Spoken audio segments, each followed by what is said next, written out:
제가 박수를 받습니다. 우리 장로님들 찬양이 정말 아주 아름다웠습니다. 우리 장로님들께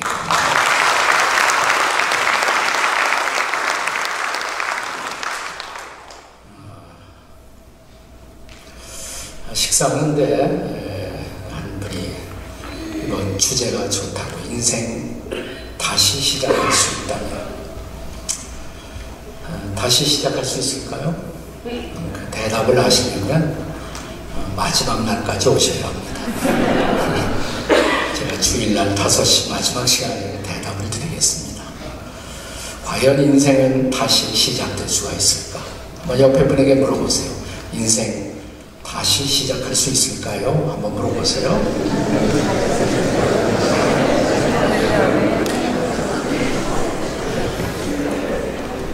장로님들의 찬송이 참 아름다웠죠. 주의 이름을 찬양하는 아름다운 찬양이었습니다. 오늘 우리가 함께 읽은 성경 본문 시편 8편도 이런 고백으로 시작하죠. 여호와 우리 주여, 주의 이름이 어찌 그리 아름다운지요. 신이다. 전체가 신이다. 첫째 줄과 마지막 줄이 꼭 같습니다. 1절이 여호와 우리 주여, 주의 이름이 어찌 그리 아름다운지요. 마지막 9절도 여호와 우리 주여, 주의 이름이 어찌 그리 아름다운지요. 전체 내용은 하나님의 창조의 아름다움을 노래하고 있는 것입니다. 근데 하나님의 창조 가운데서 가장 아름다운 창조의 신비는 바로 인간입니다. 인간이라는 존재가 얼마나 아름다운지 하나님의 놀라운 그 창조의 신비를 노래하고 있습니다.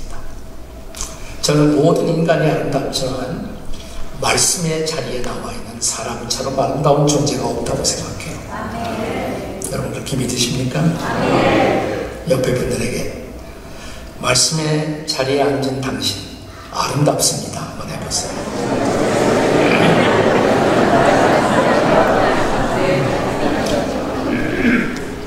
옛날 조크지만 이런 조크가 있었죠.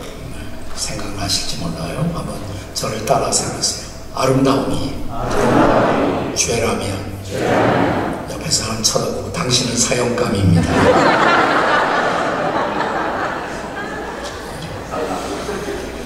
아름답다 그러면 죽어도 좋은 거예요. 네. 오늘 함께 읽은 시편 8편 4절에는 우리가 인생을 살아가면서 묻고 있는 가장 중요한 질문이 기록되고 있습니다. 8장 4절이 이렇게 시작하거든요. 사람이 무엇이기에? What is man? 사람이 무엇이기에? 사람은 무엇인가? 소위 인간관에 대한 질문입니다. 이 질문에 우리가 어떻게 대답하느냐에 따라서 어떤 삶을 사느냐가 결정되는 것입니다. 우리가 살고 있는 우리 시대에 와서 인간에 대한 정의를 내리려는 중요한 시도가 있었어요. 그 중에 가장 많이 우리 시대의 사람들의 생각을 잠식해온 사상이 있다면 진화론입니다. 진화론적 인간관 무엇일까요? 진화론에 의하면 인간은 도대체 어떤 존재인가요? 솔직히 말하면 진화론에 의하면 인간이라는 것은 짐승보다 별로 나을 것이 없는 존재예요.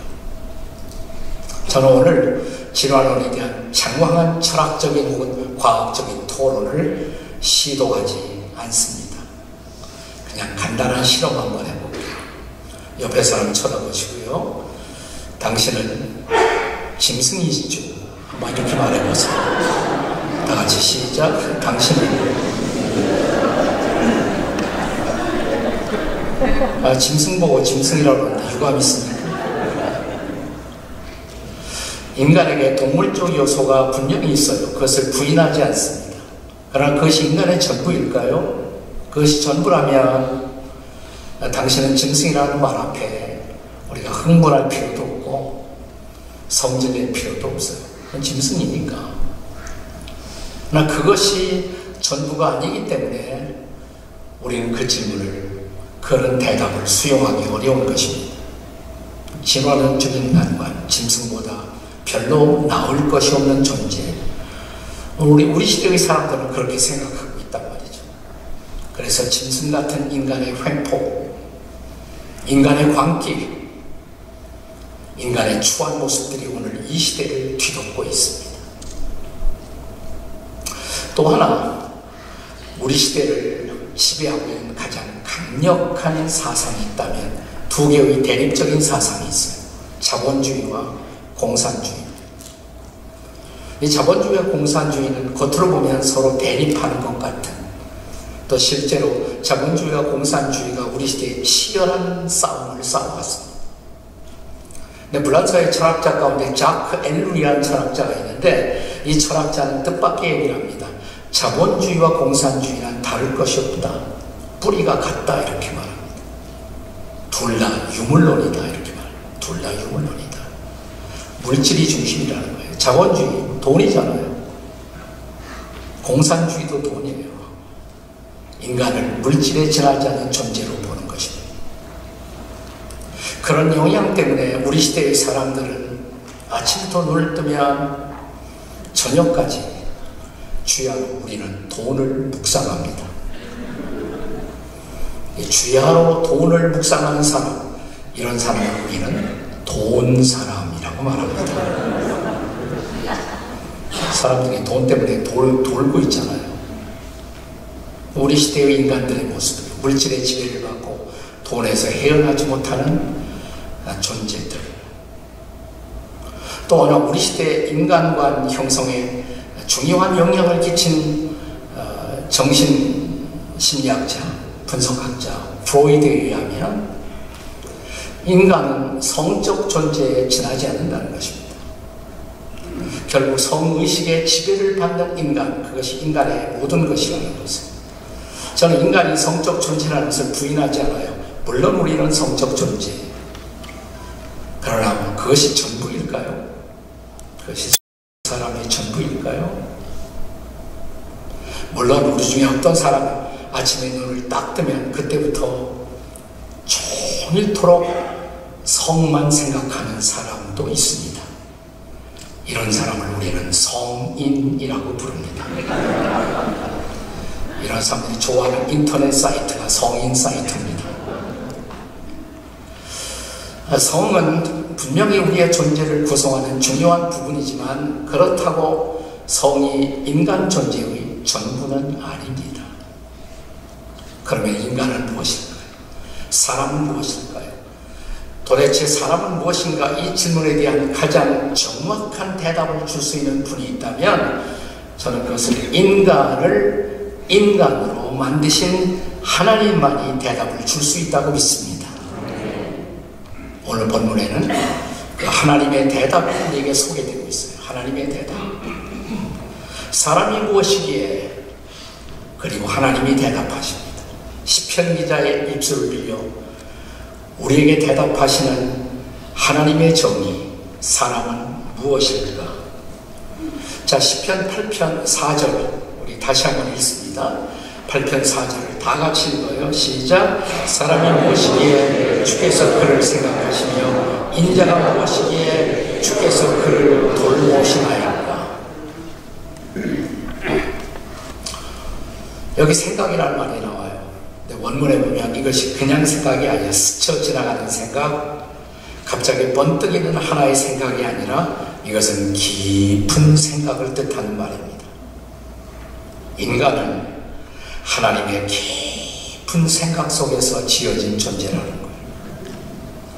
어느 날 갑자기 던져진 존재가 아니라 하나님의 그 놀랍고 깊은 생각 속에서 태어난 존재, 그것이 인간이라는 것이에요. 주께서 그를 생각하시며, 생각만 하시잖아요. 주께서 그를 돌보신다고 말합니다. 우리 시대에 우리가 많이 쓰는 단어, caring for, 잘 케어하고. 그래서 오늘 우리가 지금도 살고 있습니다. 여기 존재하고 있습니다. 그래서 저는 이 4절을 한마디로 바꾸면 사람은 무엇인가? 하나님의 사랑으로 지어진 존재라는 것입니다. 믿으십니까, 여러분? 다 같이 사람은 하나님의 사랑으로 지어진 존재이십니다. 네, 옆에 사람에게 한번 해보세요. 시작. 사람은 하나님의 사랑으로 지어진 존재이십니다. 여기 맨 처음에 사람이 무엇이기 할 때 사람이라는 단어가 히브리어의 에노시라는 단어로 쓰여져 있는데, 이것은 깨지기 쉬운 존재라는 것이에요. 인간은 말 한마디 잘못 던져도 쉽게 깨져요. 무너지고 상처받고. 저도 한국에 나가서 개척하고 목회하기 전에 멀지 않은 워싱턴에서 이민 목회를 해보았습니다. 저에게 나오는 젊은 부부가 있었는데, 유학하러 온 부부, 유학 잘 끝나고 박사 받고 괜찮은 직장 얻어서 잘 세틀다운하고 살아가는가 했더니, 어느 날 두 사람이 부부싸움하다가 남편이 무심코 던진 한마디가 아내의 모든 것을 다 무너뜨렸어요. 난 너 같은 거 필요 없어. 난 너 같은 거 필요 없어. 이 한마디.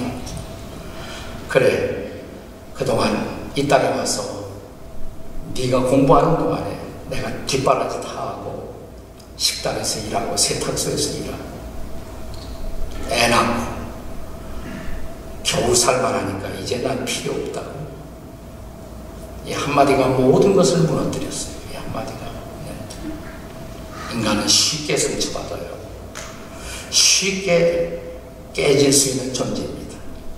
근데 오늘 성경은 인간이 그렇게 무너지기 쉽고 깨지기 쉬운 존재이지만 주님이 그를 생각하고 계시다. 전능자이신 하나님, 절대자이신 하나님, 그 하나님이 깊이 생각하셔서 만드신 존재라는 것입니다. 인자가 무엇이기에? 여기서 인자는 사람하고 비슷한 단어죠. 근데 성경 원어에는 인자라는 단어가 벤 아담이라는 단어로 쓰여져요. 벤 아담. 벤은 아들이라는 뜻이고요. 아담이란 말이 본래 흙이라는 뜻입니다. 흙의 아들. 우리가 다 흙으로 지어진 존재잖아요. 너 그만 살아. 하나님이 우리를 부르시면 그 순간 우리는 흙으로 돌아가요. 하나님의 생명, 하나님의 숨결이 우리에게서 떠나가면 그 순간 우리의 육체는 흙으로 돌아가잖아요. 사실은 흙에 불과한 존재예요. 옆에 사람을 한없는 긍휼의 눈동자로 옆에 사람을 쳐다보시면서 한번 흙이시네요. 한번 해보세요. 같이. 하라고 해봐요. 한번. 흙이시고. 흙이 되신다고요. 곧 흙이 돼요. 우리 다 흙이 됩니다. 그렇게 흙으로 돌아갈 수밖에 없는 존재. 인자가 그런 뜻인데, 인자가 무엇이기에 주께서 그를 그럼에도 불구하고 흙으로 빚어져 흙으로 돌아갈 존재임에도 불구하고 그를 케어링하고 계시다는 거예요. 하나님이 그렇게. 인간이 무엇이기에 하나님은 이렇게 인간을 사랑하실까요? 하나님의 깊은 생각, 하나님의 깊은 사랑 속에 지어진 존재. 우리가 이따금씩 복음서가 우리 시대에 가스펠송을 부를 때 이런 노래도 많이 하잖아요. 당신은 사랑받기 위해 태어난 사람. 당신은 사랑받기 위해 태어난 사람이라. 한번 옆에 사람에게 해보세요. 당신은 사랑받기 위해 태어나셨습니다. 근데 그것만 가지고 안 돼요. 사랑받기 위해서만 태어난 존재가 아니에요. 사랑 주기 위해, 사랑하기 위해 태어난 존재인 것입니다. 따라서 하실까요? 당신은 사랑 주기 위해 태어나셨습니다. 또 해보세요. 옆에 사람. 당신은 사랑 주기 위해 태어나셨습니다. 제가 가까이 지내는 부부가 있어요. 근데 이들이 부부가 되기 전부터, 청년 시절부터 제가 따로따로 알아왔습니다. 그리고 그들은 30대에 만나 결혼했어요. 옛날식으로 말하면 노총각과 노처녀였습니다. 노총각과 노처녀가 만나 어느 날 사랑을 했더래요. 두 사람이 사랑을 했습니다. 결혼한다는 소식이 들려왔어요. 저에게 너무 기뻐했어요. 네, 제가 따로따로 두 사람을 알았는데 이 노총각과 노처녀가 이제 만나서 사랑에 빠져 결혼을 한다고, 그 뉴스죠. 얼마나 기쁜 소식이에요. 마음으로부터 정말 축하하고 축복을 해 주었습니다. 근데 어느 날 더 기쁜 소식이 들려와요. 노총각과 노처녀가 만나 결혼을 하고 부부가 되었는데 아들을 낳았다는 거예요. 얼마나 기뻐요. 그래서 진심으로 또 축복했습니다. 근데 조금 지나서 안 좋은 소식이 들려와요. 그렇게 노총각과 노처녀가 뒤늦게 결혼해 가정을 이루어 아들을 얻었는데 그 아들이 자폐아라는 거예요. 자폐아동이라는 거예요. 그래서 이 부부가 눈물로 세월을 보내고 있다. 이 자폐아들 키우기 위해서 눈물로 세월을 보내고 있다. 안 됐구나. 그래서 생각날 때마다 가끔씩 이 부부를 위해서 기도하곤 했습니다. 그러다 어느 날 서울 거리를 지나다가 우연히 이 부부를 만났어요. 근데 너무 반가워하면서 두 사람의 표정이 밝아요. 제가 생각하기에는 힘든 일이 있어서 그 아들 때문에 고생한다고 얘기 들었는데 표정이 너무 밝은 거예요. 저를 보고 또 기뻐하시더니, 목사님 시간 있으면 우리 차 한잔해요. 그래서 가까운 커피숍에 들어갔어요. 차하면서 이제 이야기가 시작되었어요. 전 물어보기가 조심스러웠어요. 혹시 아들 얘기 잘못 물었다가 상처받지는 않을까. 근데 스스로 이 부부가 아들 얘기를 해요. 사실은 참 우리 아들 때문에 마음고생 많이 했거든요. 근데 우리 부부가 요즘 아주 즐거워졌습니다. 어떻게요? 그날도 남편이 하루 종일 직장 생활을 하고 저녁에 집으로 왔는데, 와다 보니까 자기 아내가 온종일 자폐아들 데리고 씨름을 하다가 지쳐서 퍼져서 울고 있는 자기 아내를 봤어요. 남편이 아내 곁에 다가가서 이렇게 말했다고요. 여보, 힘들지? 알아. 당신이 힘든 거 알아. 나도 힘들어. 그런데 말이야, 여보, 내가 기도했거든. 나도 하나님이 어째서 우리에게, 나에게 이런 아들, 이런 자식, 이런 자폐아를 나에게 하필이면 주셨느냐고. 근데 내가 하나님의 음성을 들었어. 깜짝 놀라고 아내가 무슨 음성이요? 무슨 소리를 도대체 들었단 말이에요? 내가 기도했더니 하나님이 이렇게 말씀하신 것 같았어. 뭐라고요? 내가 그 아들을 너희 부부에게 맡긴 것은 내가 깊이 생각하고 또 생각하다가 이 특별한 아들을 맡아 키울 사람은 너희 부부밖에는 없다 생각되어서 특별한 선물로 특별하게 너희에게 맡긴 아들이야.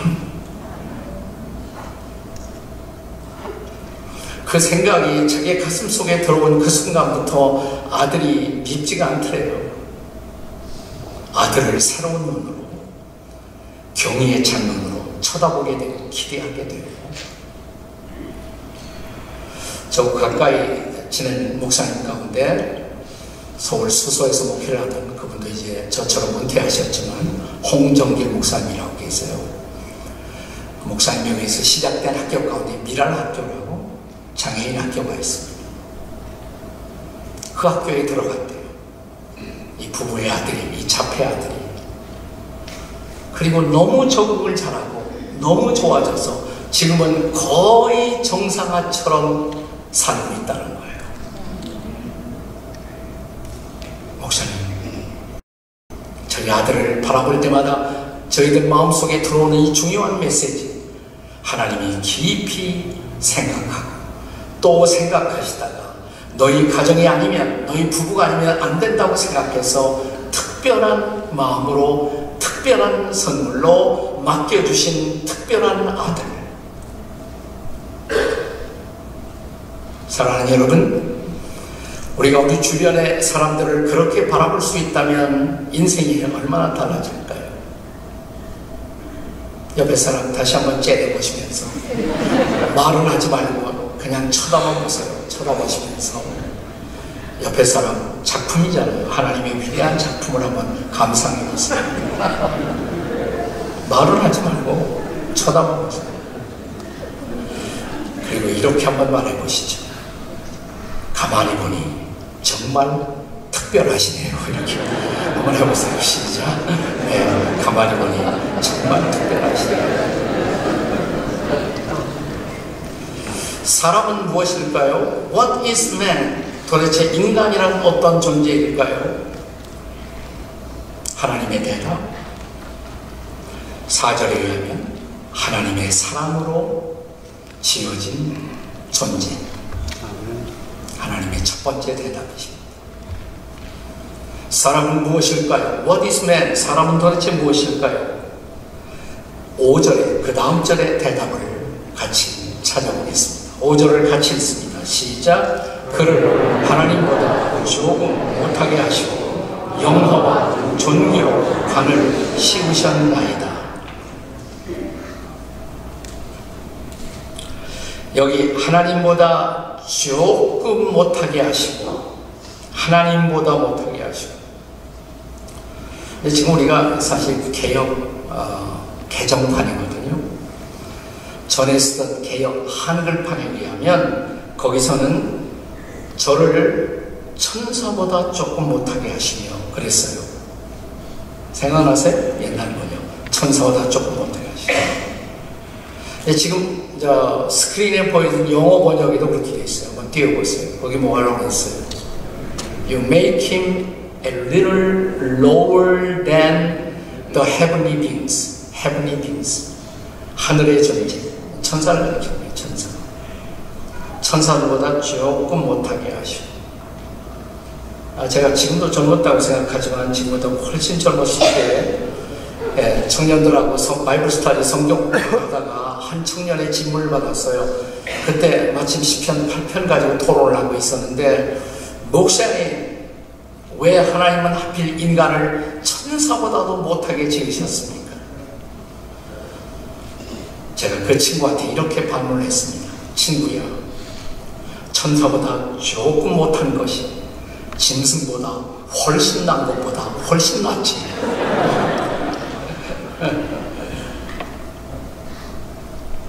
근데 성경학자들이 조금 더 생각하고 번역하다가 여기 천사라는 단어 대신에 heavenly beings 대신에 그냥 우리말 성경에는 하나님이라고 번역을 했어요. 틀린 말 아니에요. 이렇게 번역할 수도 있어요. 엘로힘이라는 히브리어 단어는 하나님으로도 천사로도 번역될 수 있어요. 사실 하나님보다 조금 못하게 하시고.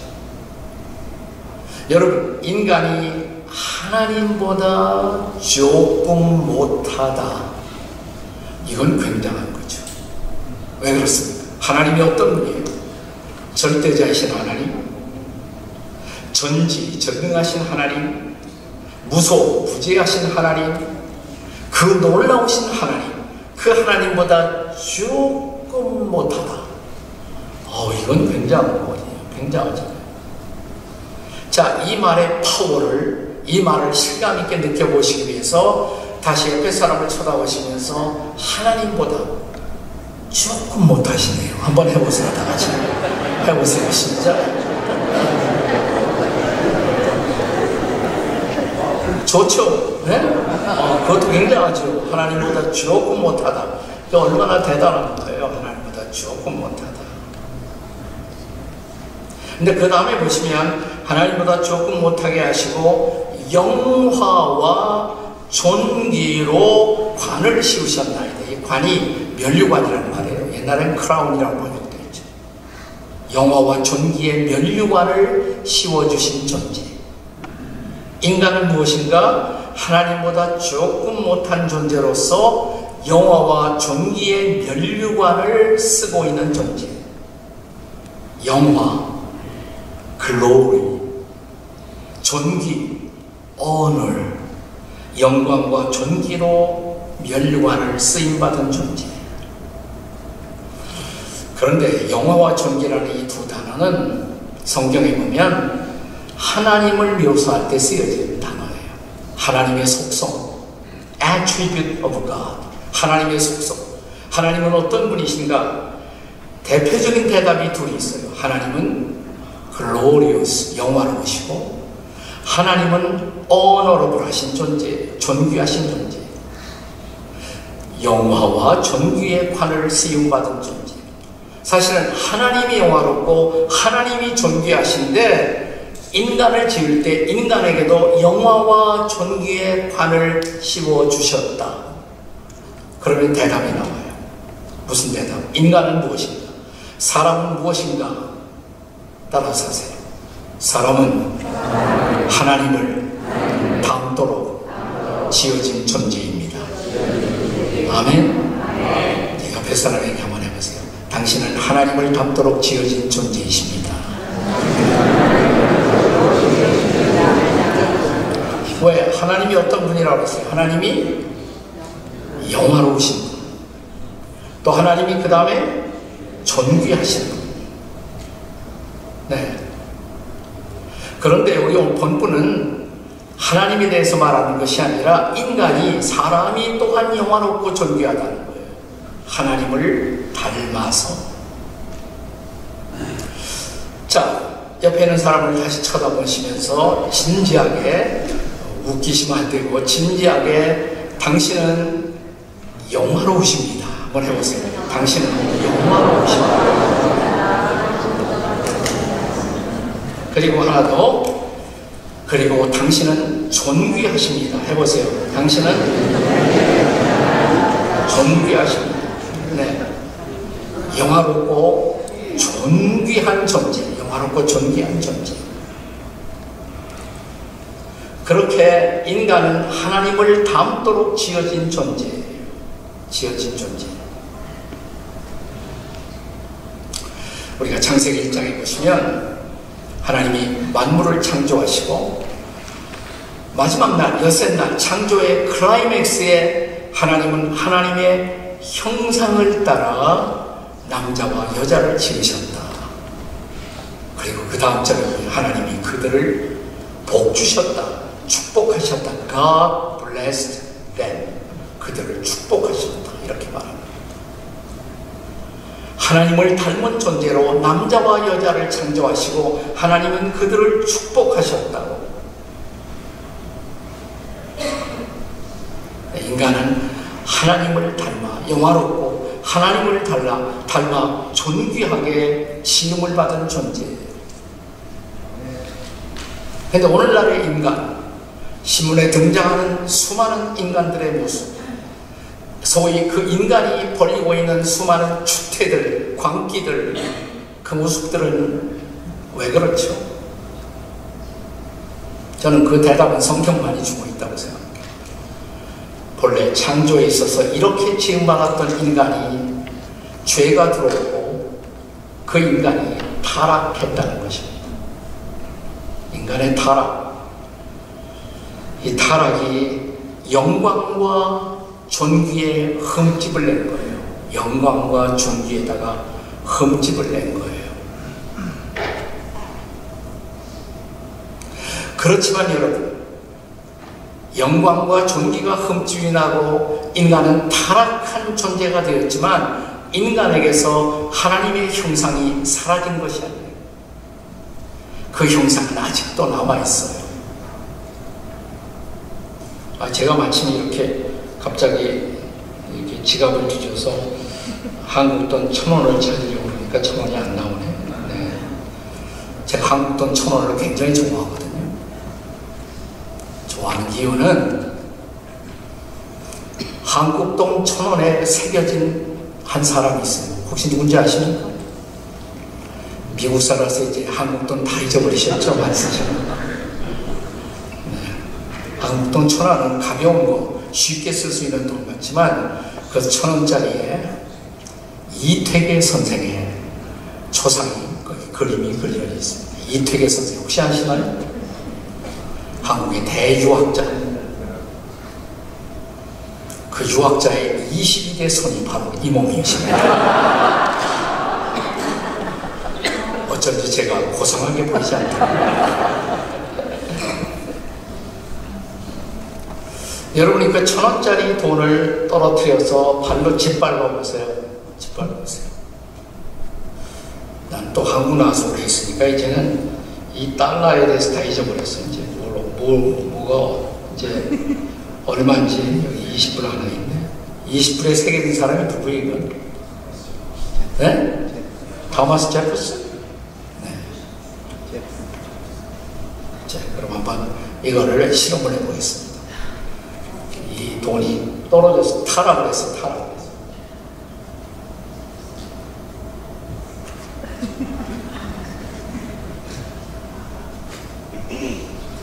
제가 이 20불을 짓밟았습니다. 마구 짓밟았습니다. 구겼습니다.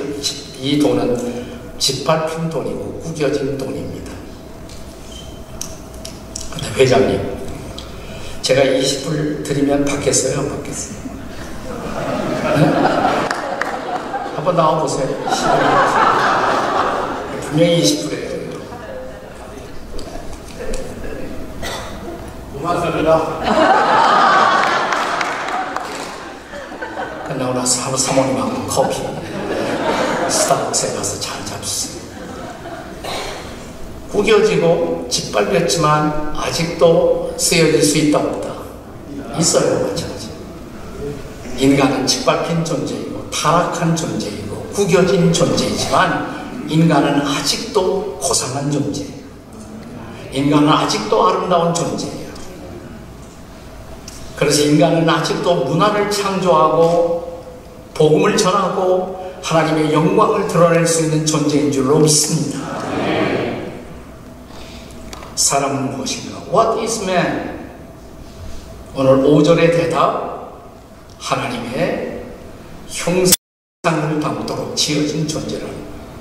하나님을 닮도록 지어진 존재, 하나님보다 조금 못한 존재, 그러나 하나님처럼 영화롭고 하나님처럼 존귀한 존재라는 것입니다. 자, 6절에 대해서 6절만 하면 끝나요. 저는 길게 설명 안 해요. 6절을 그 다음 같이 한번 읽어보겠습니다. 시편 8편 6절 다 같이 시작. 주의 손으로 만드신 모든 것을 다스리게 하시고 만물을 그의 발 아래 두셨으니. 주의 손으로 만드신 것을 다스리게 하시고, 인간으로 하여금 이 말이에요. 사람으로 하여금 다스리게 하시고 만물을 그 발 아래 두셨다. 창세기 1장에 보시면 실제로 하나님이 인간을 창조하시고 인간으로 하여금 땅을 정복하라, 땅을 다스리라 그러셨잖아요. 정복하라는 말이 파괴하라는 말이 아니에요. 우리가 그 말을 오해해서 쉽게 크리스찬도 자연을 파괴하는 일에 동조한 경향이 있어요. 근데 정복하라는 말은 잘 관리하라는 말이에요. 잘 관리하라. 잘 돌보라는 말이에요, 사실. 그래서 하나님이 창조하신 인간에게 첫 번째 맡겨진 숙제가 뭐냐면 에덴 동산에서 땅을 경작하게 하셨어요. 경작하게 하셨어요. cultivated, 그렇죠? 경작하다, cultivation. 거기서 컬처라는 단어가 나왔어요. 컬처, 문화라는 단어가. 땅을 잘 가꾸고 일구고 인간 친화적인 아름다운 곳으로 만들어가는 인간의 책임이라는 거예요. 저는 6절에서 우리는 인간에 대한 대답을 하나 더 찾습니다. 사람은 무엇인가? 도대체 인간은 무엇인가? 따라서 인간은 만물을 관리하도록 위임받은 청지기입니다. 아멘? 따라서 인간은 만물을 관리하도록 위임받은 청지기입니다. 옆에 사람에게 한번 해보세요. 시작. 인간은 뭐예요? 만물을 잘 관리하도록 위임받은 청지기. 청지기란 단어가 좀 옛날 단어죠. 스튜어드, 옛날 단어예요. 좀 더 현대적인 단어로 바꿀 수 있다면 매니저가 되겠죠. 매니저. 매니저는 자기 것이 없어요. 주인이 위탁한 것을 잘 관리하는 사람에 불과해요. 그게 매니저예요. 자기 게 없어요. 우리는 우리 것이 없어요. 다만 하나님 맡겨주신 것을 관리하는 자들이에요. 관리자, 청지기. 그런데 인간에게 만물을 다 관리하는 어마어마한 책임을 맡겨주셨어요. 만물을 관리하고, 역사를 관리하고, 자연을 관리하고, 사회를 관리하고, 나라를 관리하고, 가정을 관리하고, 홈 매니지먼트, 가정을 관리하고, 그리고 가장 작게는 나 자신을 잘 관리하고, 나 자신을 잘 관리하고, 그렇게 하고 살도록 지어진 존재가 인간이라는 것을 잘 관리하고 살도록 지어진 존재. 매니저. 우선 나부터 잘 관리해야 돼. 나 자신부터 잘. 네. 근데 어떻습니까? 요즘 여러분 자신이 잘 관리되고 계십니까? 좀 이상하지만 이런 질문을 해보겠습니다. 여러분, 안녕하세요. 평안하세요, 정말. 내가 잘 관리되고 있나요? 옛날 독일이 프로시아라고 불리워있던 시절에 프로시아 황제가 아멘시차를 나왔어요. 평민의 복장을 입고 백성들이 어떻게 사나 알아보기 위해서 나왔답니다. 저장거리 시장도 가보고 여기저기 다녀보고 그러다 공원에 들어갔어요. 공원에 갔더니 노인 한 사람이 왔다 갔다 하더래요. 이 황제예요? 왕이에요? 왕이 노인을 보고 묻기를, 노인장, 당신은 뭘 하는 분이십니까? 그랬더니 노인이 이런 대답을 하더래요. 나요! 나는 나 자신의 왕국의 왕이요. 와, 멋진 대답이네. 나는 나 자신의 왕국의 왕이요. 그래서 황제가 왕이 묻습니다.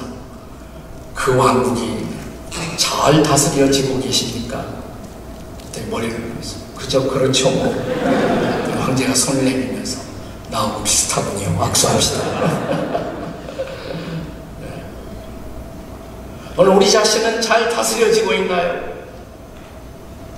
나를 관리하고 가정을 관리하고 사회를 관리하고 자연을 관리하고 한 나라를 관리하고 잘 관리하면서 창조주 하나님의 영광을 드러내도록 지음받은 청지기로 지음받은 인생, 인간. 그런데 우리는 어떻게 살고 있어요? 그런데 우리는 어떻게 도대체 살고 계십니까? 이게 제대로 다스려지지 못하는 것, 성경은 그것이 죄 때문이라고 가르칩니다. 죄 때문이다. 인간의 죄 때문에 그런 거예요.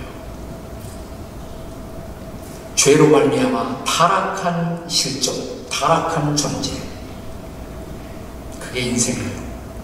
그래서 나 하나도 다스리지 못하고 가정도 다스리지 못하고 우리 주변의 세상을 제대로 다스리지 못하고 하나님이 우리에게 위탁한 아름다운 세상을 추하게 만들고 있는 인간들의 모습을 보십시오. 이것이 타락한 인간의 놀이터로 전락하고 있는 세상의 모습인 것입니다.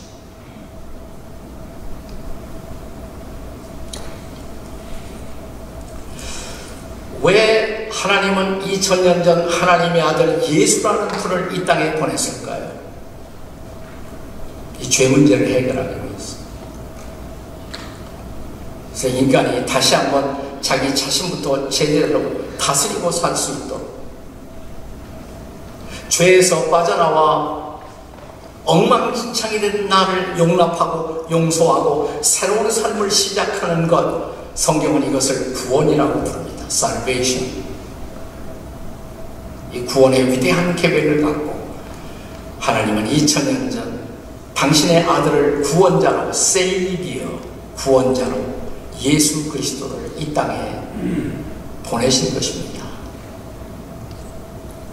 수년 전에 멜 깁슨이라는 미국의 영화 감독이, 제작가가 만든 영화 패션 오브 크라이스트라는 영화를 기억하시는 분들이 여기 많이 있을 거예요. 패션 오브 크라이스트 영화 보신 분 손 들어봐요 한번. 네, 이제 세월이 지나가니까 반쯤 보고 반쯤 안 보시고 그랬습니다.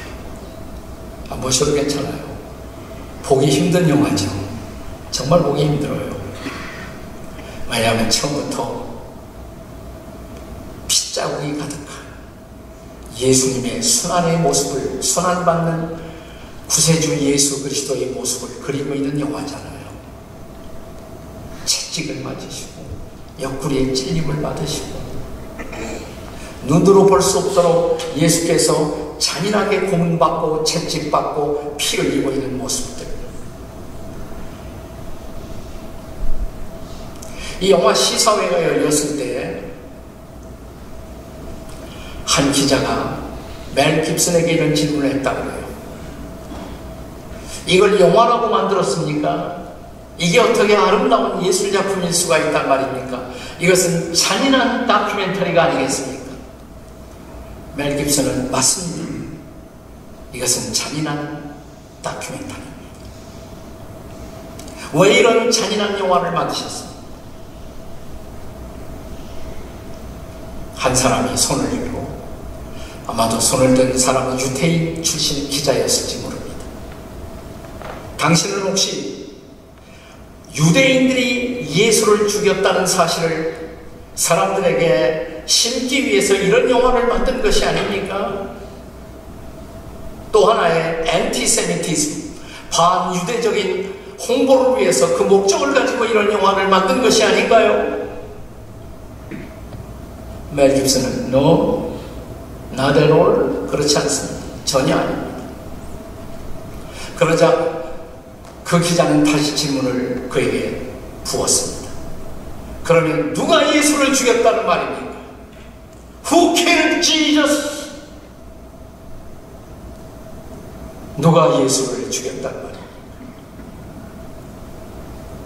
대답을 듣고 싶으신가요? 예, 듣고 싶습니다. 대답 드리죠. I killed him. 제가 그분을 죽였습니다. 저의 죄가 저로 하여금 그렇게 하게 했습니다. 저의 죄가 예수 그리스도를 십자가에 가게 한 것입니다. 나의 죄, 우리의 죄를 십자가에 지고 대신 피를 흘리신 예수 그리스도, 죄인들이 예수를 십자가에 못 박은 것입니다.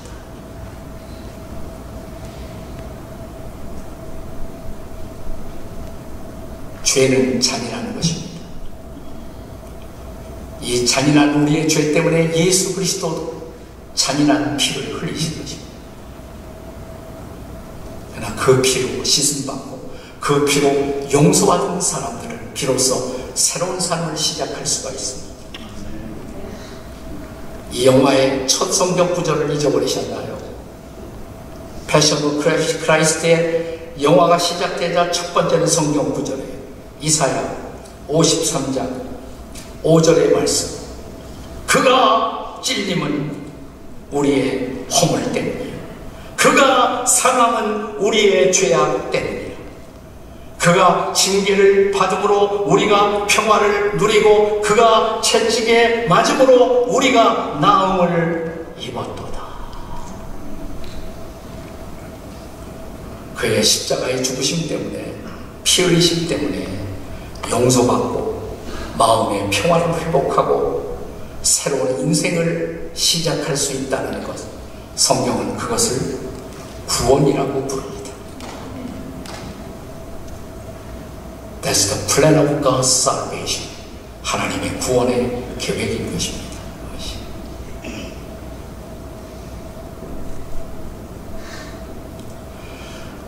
제가 이 시편 8편을 공부하다가 놀라운 말씀 앞에 한동안 침묵할 수밖에 없었어요. 8편과 연결된 성경 구절은 히브리서 2장입니다. 히브리서 2장. 혹시 성경을 가져오신 분들은 신약성경 히브리서 2장 구절을 보시면 시편 8편이 거기에 등장합니다. 히브리서 2장 구절이에요. 요즘 또 성경 안 갖고 다니고 어쩌다 전화기에서 우리가 핸드폰으로 셀러폰으로 보기도 합니다. 할 수 없어요. 저를 따라 읽으세요. 오직 우리가 천사들보다 잠시 동안 못하게 하심을 입은 자. 여기는 천사라고 그랬잖아요. 그쵸? 번역을 여기서는 못하게 하심을 입은 자. 계속 읽으세요. 곧 죽음의 고난 받으심으로 말미암아 영광과 존귀로 관을 쓰신 예수를 보니. 자, 시편 8편에서는 영광과 존귀로 관 쓰신 것이 누구라고요? 인간. 하나님을 닮은 인간이 영광과 존귀로 관을 씌우십니다. 근데 히브리서 기자는 영광과 존귀의 관을 쓰신 완벽한 인간, 누구라는 거예요? 이게 바로 예수예요. 예수를 보니, 영광과 존귀로 관을 쓰신 예수를 보니 이를 행하시는, 다 같이 이를 행하시는 하나님의 은혜로 말미암아 모든 사람을 위하여 죽음을 맛보려 하십니다. 영광과 존귀의 관을 쓰신 완벽한 하나님의 아들, 그가 이 땅에 오셔서 십자가로 가신 이유, 모든 사람을 대신해서, 모든 사람이 받아야 할 죽음을 대신 죽기 위해서. 그리고 다음 절을 이렇게 말합니다. 히브리서 2장 10절. 저를 따라 읽으세요. 그러므로 만물이 그를 위하고 또한 그로 말미암아 이가 많은 아들들을 이끌어 영광에 들어가게 하시는 일에 그들의 구원의 창시자를 고난을 통하여 온전하게 하심이 합당하도다. 아멘. 쉽게 말하면 무슨 얘기인 줄 아세요? 영광과 존귀로 관 쓰신 완벽한 하나님의 아들 예수가 십자가로 가신 이유, 내가 받아야 할 저주를 대신 받고, 우리가 받아야 할 저주를 대신 받고, 우리가 받아야 할 형벌을 대신 받고 피 흘려 죽으심으로 말미암아 그 다음에 많은 아들들을 이끌어, 많은 딸들을 이끌어 저 영광에 들어가게 하시려고, 우리의 죄는 치유받고 우리의 죄는 사함받고 우리는 하나님의 새 생명을 받아 하나님의 영광을 누릴 수 있는 존재로 회복되기 위하여, 진정한 인간 회복을 위하여 예수가 십자가에 가셨고 피 흘리셨고 죽으셨고 장사한 지 사흘 만에 부활하심으로 생명의 주가 되셨다는 사실, 이것을 성경은 복음이라고 말합니다. Gospel. This is good news. 이 복음을 들어보셨습니까? 이 복음을 받아들이셨습니까? 저는 오늘 한국교회의 최대의 문제는 한국교회가 복음을 잃어버리고 있다는 것이에요. 강단에서 복음이 사라지고 있어요. 더 이상 복음이 강조되지 않아요. 복음을 통한 인간 회복이 일어나지 않아요. 복음을 들으면, 참 복음을 들으면 인간은 회복될 것입니다. 복음의 핵심이 뭐예요? 하나님의 아들 예수가 이 땅에 오셔서 내가 가야 할 십자가에 대신 가셨다는 것, 그가 나를 대신해서 죽고 나를 대신해서 부활하심으로 우리의 죄는 사함받고 부활의 새 생명을 받아 새로운 인생을 살기 위해서 그가 십자가에 죽으시고 부활하셨다는 것, 이것이 복음입니다. 이것이 기독교예요.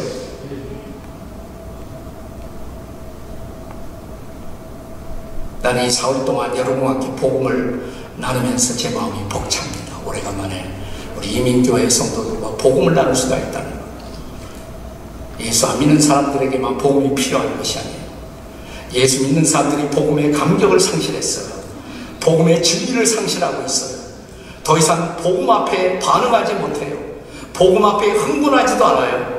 나를 살린 복음, 이 복음이 그렇다면 내 이웃을 살릴 수 있다고 믿으십니까? 내가 이 복음을 통해 하늘의 영광을 보았고 영광 속에 들어가는 것처럼 내 이웃들도 영광 속에 들어갈 수 있다고 믿으십니까? 그런데 왜 복음을 전하지 않으세요?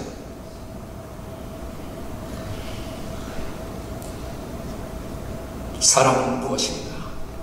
인간은 도대체 무엇입니까? 오늘 시편 8편은 세 가지 대답을 주었습니다. 뭐라고요? 사람은 하나님의 사랑으로 지어진 존재라. 하나님이 깊이 생각하셔서 그분의 사랑 가운데 우리를 지어주셨다. 그리고 그분은 지금도 사랑의 시선으로 여러분과 저를 지켜보고 있다고. 사람은 무엇이라고요? 하나님의 형상을 따라 지어진, 하나님을 닮도록 지어진, 하나님처럼 영광스럽고 하나님처럼 존귀한 존재로 지음받았다. 죄가, 타락이 우리를 흔들었지만, 우리를 상처냈지만 인간은 아직도 노멀한 존재이고 고상한 존재이고 아름다운 존재라고. 그분을 닮아서 그리고 우리에게 이 세상을 다스리는 청지기로, 관리자로 엄청난 책임을 주셨다. 비록 우리가 책임을 다하지 못해 세상이 어지럽고 나라도 어지럽고 가정도 어지럽고 나 자신도 혼란 속에 살지만, 하지만 나를 위해 죽으시고 부활하신 그리스도를 다시 한번 내 마음에 주로 모시고 성령을, 그리스도의 영을 내 마음속에 활동하도록, 그분이 나를 지배하도록 허용할 때 주님이 나를 다시 다스리기 시작한다면 사랑하는 여러분, 나는 회복될 것입니다. 내 눈은 열릴 것입니다. 우리는 주의 영광을 볼 것입니다. 우리는 새로운 시대를 볼 것입니다. 새로운 세상을 살 것입니다. 이 복음의 영광이 경험되는 저와 여러분이 되시기를 주의 이름으로 축원합니다. 아멘. 아멘. 기도하십시오. 같이 머리 숙여 기도하십시오.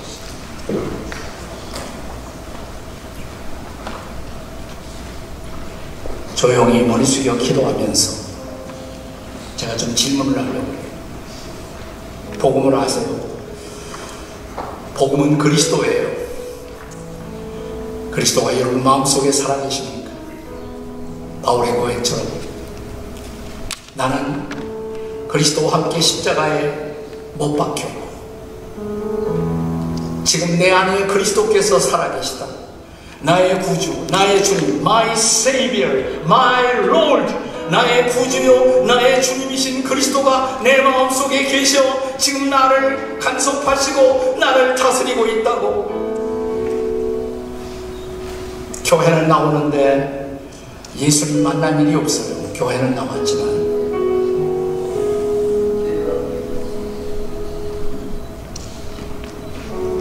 이 사람 아직 진짜 크리스찬 아니에요. 사실 그리스도가 여러분 안에 계십니까? 살아 계십니까? 그가 여러분을 다스리고 있습니까?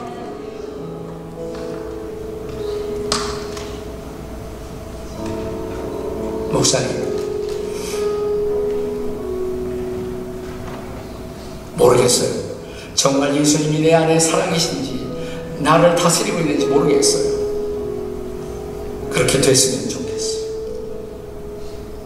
나는 그냥 교회만 나오는 철치 멤버인지 예수님을 만나는지 살아계신 그리스도를 경험하면서 살고 있는지 성령의 다스림을 받아 하루하루를 살고 있는지 그렇게 되고 싶어요. 그렇게 살고 싶어요.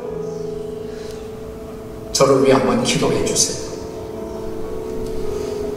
그런 분 있으면 손 들어보세요. 번쩍 한번 번쩍 손 들어보세요. 정말 다시 한번 살아계신 그리스도를 경험하고 그리스도의 다스림을 경험하며 그리스도를 내 안에 모시고 살아가는 삶, 이게 진짜 신앙생활이거든요. 진짜 신앙생활.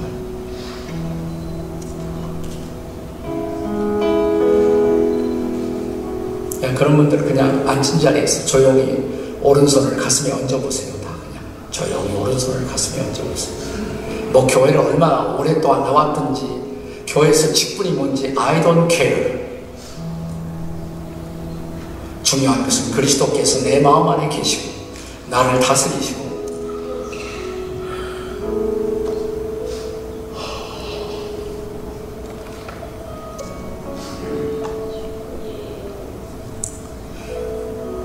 내 인생 속에 정말 예수님보다 더 존귀한 분은 없다. 우리 옛날에 참 그 찬송 많이 불렀는데 주 예수보다도 귀한 것은 없네. 조지 베블리쉬 빌리 그레이엄과 함께 100살이 넘도록 백발을 흩날리며 찬송하던 조지 베블리 쉐어. 주 예수보다도 귀한 것은 없네. 94장 찬송인데 가사 제가 불러드릴게요. 조용히 찬양을 기도하면서 한번 불렀으면 좋겠어. 주 예수보다도 귀한 것은 없네. 이 세상 부귀와 바꿀 수 없네. 영죽을 내 대신 돌아가신 그 놀라운 사랑 잊지 못해. 조용히 반주해 주시고요. 기도하시면서 불러요. 기도하면서 다 같이 주 예수보다도 주 예수보다도 귀한 것은 없네. 것은 없네. 이 세상 부귀와 바꿀 수 없네. 바꿀 수 없네. 영주를 내 대신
모른 채 오늘 이런 집회에 소개받아 오신 분이 있다면 조용히 기도하는 이 시간에 저를 따라 이렇게 기도해 보세요. 어쩌면 어떤 사람에게는 이것이 최초의 기도일 수도 있어요. 오랫동안 교회는 나왔지만 예수님을 실제로 경험하지 못하고 사는 분들도 이 기도가 필요할 수가 있어요. 그냥 가슴에 손을 얹은 채로 가슴의 문을, 마음의 문을 열고 이렇게 저를 따라 기도해 보세요. 오늘 처음 나온 사람들의 결심을 돕기 위해서, 누군가의 결심을 돕기 위해서 오래전부터 믿어왔던 사람들도 이 기도를 해도 전혀 상관이 없어요. 저를 따라 기도해 보세요. 하나님, 하나님, 제 마음의 문을 엽니다. 제 마음 속에 들어오세요. 제 마음을 보세요. 저는 죄인입니다. 저를 용서해 주세요. 하나님의 아들이신 예수님, 내 마음에 오셔서 나의 구주, 나의 주님이 되어주세요. 저를 다스려 주세요. 저를 인도해 주세요. 예수님, 당신만을 나의 주인으로 모십니다. 저를 인도해 주십시오. 오늘 진지하게 이 기도를 드린 모든 분들을 축복하시고, 어쩌면 오늘 밤이 내 인생에 살아계신 주님을 만나는 첫 번째 날이 되게 해 주시옵소서. 저는 내일도 복음을 전할 것입니다. 여러분 주변에 예수님 잘 모르는 분들, 아니 과거에 믿었지만 믿다가 중간에 중단하고 있는 분들 좀 많이 모시고 오세요. 주님, 오늘 밤 주님을 우리의 주인으로 고백하며 주님을 높여드립니다. 여호와 우리 주님의 이름이 어찌 그리 아름다운지, 하나님의 아들이신 예수님의 이름이 어찌 그리 아름다운지, 이 짤막한 사흘의 호산나 전도대회가 예수님을 높여드리고 하나님의 아름다운 이름을 선포하며 참으로 복음이 증거되는 존귀한 사흘, 우리가 다시 살아나는 사흘, 인생을 다시 시작하는 사흘이 되게 해 주시옵소서. 예수님의 이름으로 기도합니다. 아멘.